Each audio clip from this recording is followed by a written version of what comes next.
Assalamualaikum warahmatullahi wabarakatuh. Kisah seorang TKW yang terpaksa menikah dengan majikan Afrika, hingga keputusan itu merubah perjalanan hidupnya. Bagaimana nasib TKW tersebut setelahnya? Sebelum kisah ini dimulai, saya mohon keikhlasan teman-teman untuk subscribe dan like. Saya doakan Anda semua sehat, panjang umur, dan dilancarkan rezekinya. Amin. Mari kita mulai kisahnya. Kumala Sari, yang biasa dipanggil Sari, adalah perempuan sederhana dari Jawa Tengah. Sejak kecil hidupnya tak pernah mudah. Ayahnya telah lama tiada, ibu hanya mengais rezeki dengan berkeliling menjual sayur di kampung. Setelah lulus SMA, Sari sempat bekerja di pabrik garmen. Gajinya pas-pasan, cukup untuk makan sehari-hari. Namun di relung hati yang paling dalam, Sari selalu menyimpan satu cita-cita: mengubah nasib keluarga.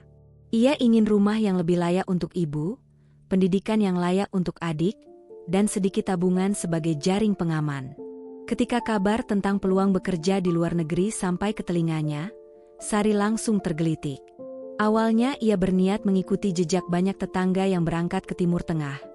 Ia sudah mengurus dokumen, mengikuti pelatihan singkat, bahkan mulai belajar bahasa Arab dasar. Semua berjalan begitu rapi, sampai suatu hari agen tenaga kerja yang menyalurkannya menawarkan pilihan lain, Afrika. Gajinya 2 kali lipat, kata agen itu. Majikan butuh asisten rumah tangga segera, fasilitas terjamin. Nama, Afrika, terasa asing dan menakutkan di telinga Sari. Di kepalanya terbayang cerita-cerita di televisi, hutan lebat, binatang buas, orang-orang bertubuh tinggi. Tapi upah 2 kali lipat adalah janji yang menggoda. Ia membayangkan dapat merenovasi rumah ibu, membiayai adik sampai kuliah, menabung sedikit demi masa depan yang lebih aman. Dengan restu yang setengah ragu dari sang ibu, Sari menandatangani kontrak. Perjalanan pun dimulai. Dari Semarang ke Jakarta, transit di Dubai, lalu mendarat di sebuah kota besar di Afrika Timur. Kesan pertama, campur aduk. Kota ini jauh dari bayangannya yang kelam. Gedung-gedung tinggi, jalan raya luas, pusat perbelanjaan megah, modern, bukan primitif. Namun melihat wajah-wajah orang di sekeliling dengan kulit gelap, tubuh tinggi, dan bahasa yang asing membuat jantungnya cepat berdetak. Ia benar-benar jauh dari rumah. Majikannya bernama Tuan Kofi, pria paruh-baya sekitar 48 tahun. Tinggi, tegap, suara beratnya memberi kesan berwibawa. Rumahnya mewah, berpagar tinggi dengan halaman luas. Saat pertemuan pertama, Sari menunduk sopan sambil menahan gugup. Kofi menyambut dengan bahasa Inggris seadanya. "Welcome. You work here now." Sederhana, tegas, dan Sari merasa kecil di hadapannya. Pekerjaan awal tak berat, membersihkan rumah, mencuci pakaian, menyiapkan makanan sederhana. Namun ada yang berbeda dalam tatapan Tuan Kofi. Bukan tatapan cuek majikan yang sibuk, melainkan sorot yang tajam, lewat, seperti memperhatikan setiap gerak-gerik Sari. Malam-malam pun terasa asing. Di kamar kecil sudut rumah ia sering termenung, rindu kampung, rindu suara ibu, rindu aroma tanah basah setelah hujan. Tapi ia menguatkan hati demi keluarga, ia harus bertahan. Seiring waktu Sari mulai terbiasa dengan ritme rumah besar itu. Bangun sebelum fajar, menyiapkan sarapan, membersihkan ruangan demi ruangan. Meski lelah, di wajahnya selalu tersungging senyum, meski hatinya sering basah oleh air mata rindu. Namun satu hal jelas, Kofi memperlakukan Sari lain daripada pekerja pada umumnya. Kadang ia sengaja mengajaknya duduk di ruang tamu setelah pekerjaan selesai, bertanya tentang keluarga, masa kecil di Jawa, makanan favorit.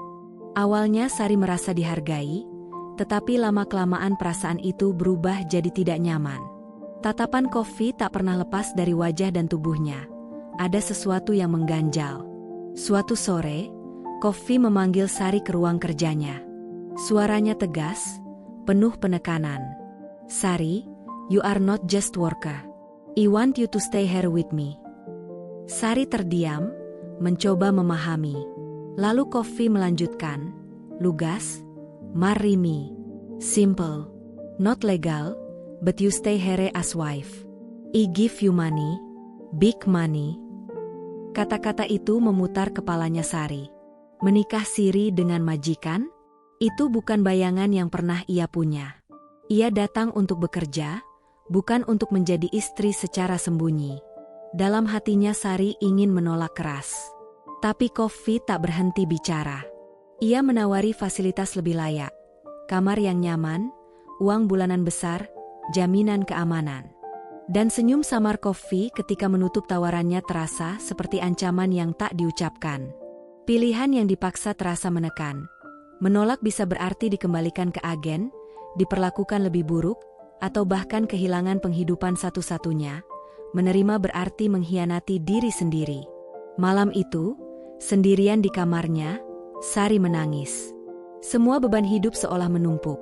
Ibu yang renta dan sakit-sakitan masih harus berjualan sayur, adik yang kuliah sering menunggak biaya, tagihan yang menunggu. Di antara air mata, wajah ibu muncul di benaknya, mendorongnya pada keputusan yang berat. Keesokan harinya, dengan langkah gemetar dan hati yang remuk, Sari mengiyakan.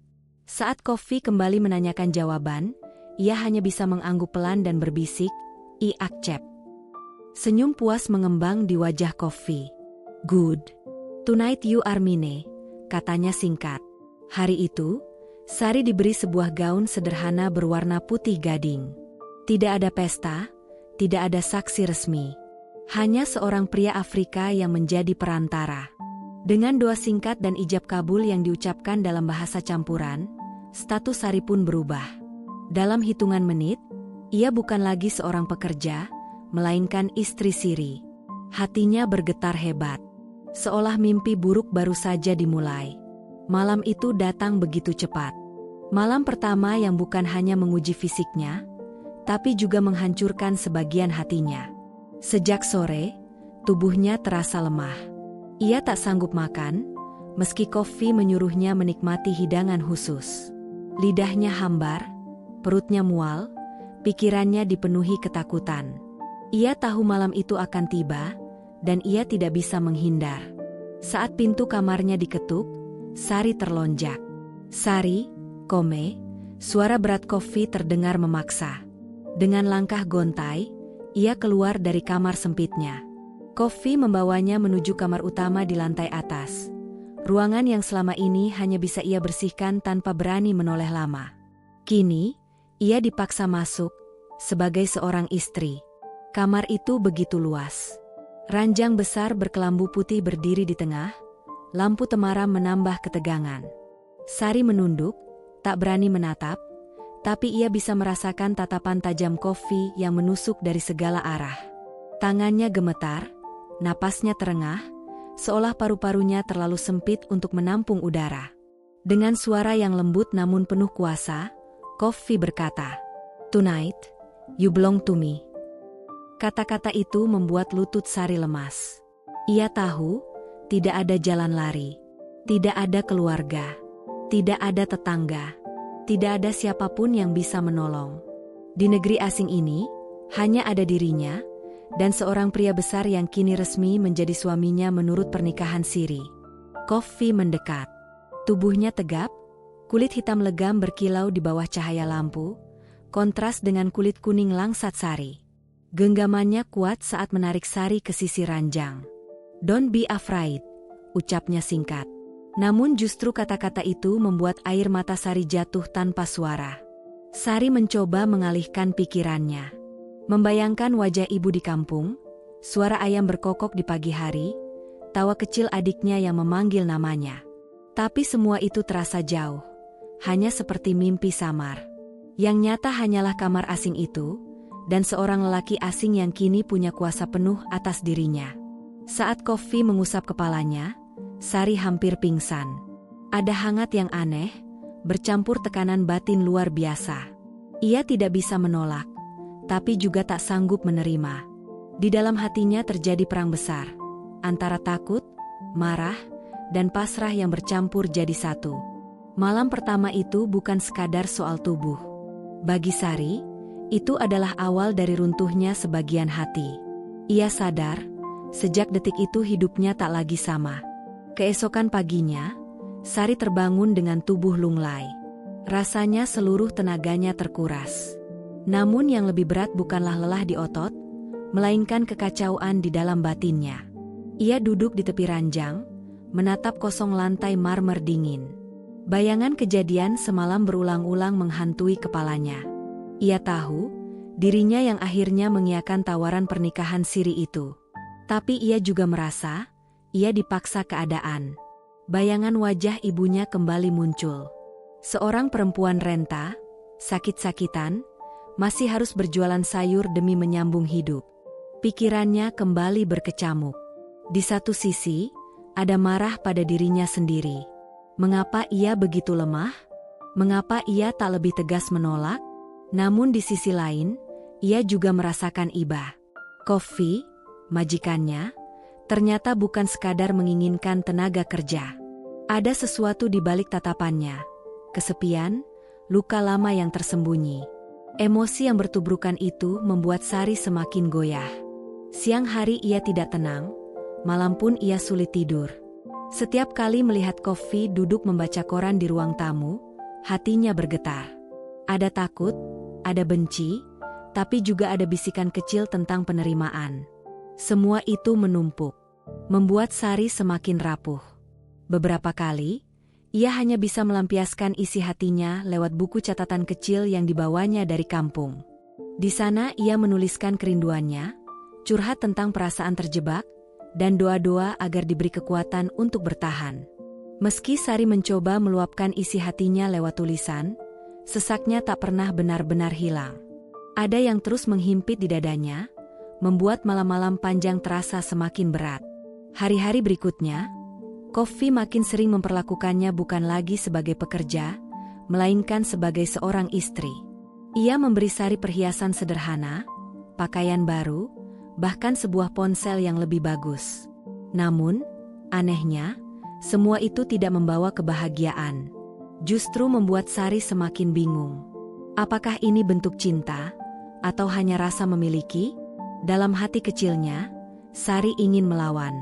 Ia ingin berteriak, mengatakan bahwa yang ia inginkan hanyalah bekerja, bukan dipaksa menjadi istri siri. Tapi suara itu selalu terkubur oleh kenyataan. Ia jauh dari kampung halaman, tak punya kuasa, dan seluruh hidupnya kini bergantung pada sang majikan. Gejolak batin itu menjadi racun yang diam-diam menggerogoti. Lebih melelahkan daripada membersihkan rumah seharian. Lebih menyakitkan daripada menahan lapar. Sari semakin rapuh, bukan karena tenaga, tapi karena hatinya yang terus diperas keadaan. Suatu malam, ia duduk di sudut kamar dengan ponsel barunya. Sinyal internet di rumah besar itu cukup kuat. Sari memberanikan diri melakukan panggilan video pada ibunya. Begitu wajah sang ibu muncul di layar, kerongkongan Sari tercekat. Air matanya mengalir tanpa bisa dibendung. "Bu, sehat, kan?" tanyanya lirih. Ibunya tersenyum tipis, meski garis lelah jelas terlihat di wajahnya. "Alhamdulillah, Nak, di sini semua baik-baik saja. Kamu bagaimana di sana?" Sari hanya menjawab singkat, "Baik, Bu." Padahal hatinya remuk. Ia tak sanggup menceritakan kenyataan pahit bahwa dirinya kini bukan sekadar pekerja, melainkan istri siri dari majikannya. Setelah panggilan berakhir, Sari termenung lama. Rindu itu terasa seperti luka yang perih. Ia merasa bersalah karena telah memilih jalan yang justru membuat hidupnya semakin rumit. Andai dulu tetap berangkat ke Timur Tengah sesuai rencana awal, mungkin nasibnya tak seberat ini. Penyesalan demi penyesalan menyesakkan kepala, membuat tubuhnya semakin lemas. Keesokan harinya, Kofi kembali memberi hadiah. Sebuah kalung emas kecil. "For you, my wife," katanya dengan senyum yang tampak tulus. Sari menerima dengan tangan gemetar. Hatinya menolak, tapi bibirnya terpaksa berucap, "Terima kasih." Malamnya, ia menatap kalung itu lama sekali. Di satu sisi, ada rasa diperhatikan. Namun di sisi lain, ia semakin merasa terikat, tanpa jalan keluar. Hari-hari berjalan dalam diam. Kofi memperlakukannya lembut, tak pernah kasar. Tapi tetap ada aura kuasa yang membuat Sari tak bisa merasa bebas. Setiap kali Kofi mendekat, jantungnya berdetak cepat. Ada takut, ada pasrah, ada juga rasa iba yang makin hari makin sulit ia pahami. Dalam hati, Sari sering berbisik pada dirinya sendiri. Aku harus kuat. Semua ini demi ibu, demi adikku. Namun semakin ia mencoba meyakinkan diri, semakin hampa rasanya. Kalimat itu hanya terdengar seperti penghiburan palsu. Malam-malamnya penuh dengan tangisan tanpa suara. Tubuhnya semakin lunglai. Rindu kampung, penyesalan, dan perasaan terjebak dalam ikatan yang tak ia inginkan bercampur jadi satu. Itulah beban emosional yang tak terlihat, tapi justru paling berat. Itulah yang setiap hari membuat Sari semakin lemah dan tak berdaya. Waktu seakan berjalan lambat. Setiap pagi, ia tetap melakukan tugas rumah tangga, menyiapkan sarapan, menyapu halaman, mencuci pakaian. Pekerjaan yang sebenarnya sudah biasa ia lakukan sejak dulu di kampung. Namun berbeda kali ini, setiap langkah terasa berat. Sari sadar, bukan pekerjaannya yang membuatnya letih, melainkan pikirannya sendiri. Batin yang terus bertabrakan. Di satu sisi, ia marah karena dinikahkan Siri tanpa cinta. Di sisi lain, ia melihat Kofi yang benar-benar berusaha memperlakukannya dengan perhatian. Ia tak pernah dipukul, tak pernah dihina. Justru sering diberi kata-kata lembut. Namun ketulusan itu, alih-alih menjadi kebahagiaan, justru menjelma beban baru bagi Sari. Sari tak bisa sepenuhnya membenci, tapi ia juga tak mampu mencintai. Ia terjebak di tengah, terombang-ambing oleh gelombang emosi yang datang silih berganti. Di satu sisi hatinya berbisik ingin pulang. Di sisi lain pikirannya menahan, terikat pada bayangan ibu dan adik yang masih menggantungkan harap pada kiriman uang darinya. Setiap kali bayangan itu hadir, air matanya mengalir tanpa suara, dan rindu itu menekan dada seperti beban tak terlihat. Malam demi malam bersama Kofi membuatnya kian bimbang. Kadang pria itu hanya duduk di kursi, bercerita tentang masa lalu dengan nada sendu, kadang menatap Sari dengan mata yang tampak penuh luka. Ada saat-saat Sari merasakan hangatnya perhatian itu, sebuah perhatian yang, jika dilihat dari luar, tampak penuh kasih. Namun begitu perhatian itu berlalu, rasa bersalah langsung menyusup, seolah ia mengkhianati diri sendiri karena membiarkan hatinya sedikit luluh. Perpaduan perasaan itu menyiksa. Bercampurnya takut, iba, marah, dan pasrah membuat jiwa Sari letih. Tubuhnya sering terasa lunglai meski tak banyak bergerak. Di kamar kecil yang sempit, ia sering berlutut dan berdoa pelan. Ia memohon kekuatan untuk bertahan, memohon jalan pulang yang aman, agar kelak bisa kembali membawa tabungan, memulai hidup baru tanpa beban dan tanpa rasa malu. Tapi doa belum juga berbuah jawaban. Yang bisa ia lakukan hanyalah bertahan dalam kepasrahan, menjalani hari demi hari sambil menahan rongga kehampaan yang terus menggerogoti. Bukan kurang makan atau tidur yang membuatnya rapuh, melainkan pertarungan batin yang tak kunjung usai. Desakan emosi itu ibarat penjara tak kasat mata. Lemahkan tubuhnya, sekaligus menjadi alasan mengapa ia harus terus bertahan. Terima kasih telah menyimak cerita ini. Jangan lupa untuk like video ini, subscribe channel kami, agar tidak ketinggalan cerita menarik lainnya. Sampai jumpa di cerita berikutnya. Wassalamualaikum warahmatullahi wabarakatuh.